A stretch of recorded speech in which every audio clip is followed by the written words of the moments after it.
Hi friends, summer start అయింది కదా. మామిడికాయ సీజన్ వచ్చేసింది. సో మామిడికాయలతో చాలా వెరైటీస్ అనేవి చేస్తూ ఉంటారు.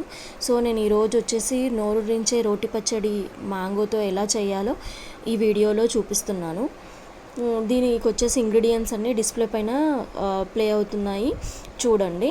ఫస్ట్ నేను రోట్లో వచ్చేసి 4 వెల్లుల్లి రెబ్బల్ని దంచుకున్నాను. తర్వాత ఆవాలు మెంతులను అనేది 1 టేబుల్ స్పూన్ తీసుకొని వీటిని ఫ్రై చేసి లో ఫ్లేమ్లో ఫ్రై చేయాలి. ఫ్రై చేసిన తర్వాత అవి కొంచెం చల్లారిన తర్వాత పౌడర్ చేసుకొని ఇందులో వేసుకోవాలి. 1/2 టేబుల్ స్పూన్ పసుపు అనేది వేసుకోవాలి. 1 స్పూన్ ధనియా పౌడరు, 1/2 స్పూన్ జీరా పౌడర్ అనేది నెక్స్ట్ వేసుకోవాలి. ఇవి అనేది నేను పచ్చిగానే వేసాను, వేయించలేదు. తర్వాత 150 గ్రామ్స్ అనేది కోకోనట్ పౌడర్ అనేది వేసుకోవాలి. ఇది డ్రై కోకోనట్ పౌడర్ అనమాట. ఇది బరకగా ఉన్న సరిపోతుంది. ఇందులో మిక్స్ చేసేటప్పుడు కొంచెం దంచుకుంటే మనకు ఫైన్ అనేది అవుతుంది అనమాట. తర్వాత కొంచెం నిమ్మకాయ సైజ్ అంతా బెల్లం అనేది వేసుకోవాలన్నమాట. బెల్లం వేసుకున్న తర్వాత అది కొంచెం బాగా దంచుకోవాలి. అంతా మిక్స్ అయిపోయిన తర్వాత మనము 2 స్పూన్స్ అనేవి సాల్ట్, 2 స్పూన్స్ అనేవి చిల్లీ పౌడర్ వేసుకొని అది కూడా మిక్స్ అయ్యేంత వరకు దంచుకోవాలి.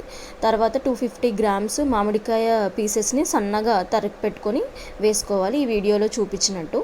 తర్వాత మామిడికాయ ముక్కల్ని మరీ దంచకుండా కొంచెం కచ్చా పచ్చాగా అనేది దంచాలి. అప్పుడు నోటికి తగిలినప్పుడు చాలా బాగా అనిపిస్తుంది.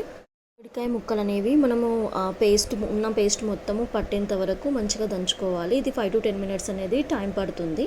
తర్వాత మనము ఈ టోటల్ ఉన్న మిశ్రమాన్ని మొత్తం మనము పోపు దాంట్లో వేయాలన్నమాట. పోపుకి ఏంటంటే 150 గ్రామ్స్ ఆయిల్ తీసుకుంటే అందులో ఆవాలు, జీలకర్ర, నేను మినపప్పు అండ్ కరివేపాకు తీసుకున్నాను.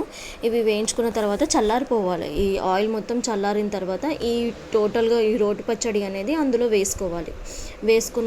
వేసుకుని అట్లా ఉంచి మనము ఈ పచ్చడి అనేది మనకు 15 to 20 డేస్ అనేది నిల్వ ఉంటుందన్నమాట.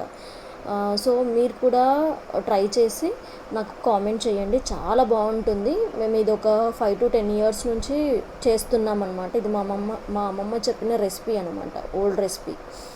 సో మీరు కూడా చేసుకొని తిని ఫీడ్బ్యాక్ చెప్పండి.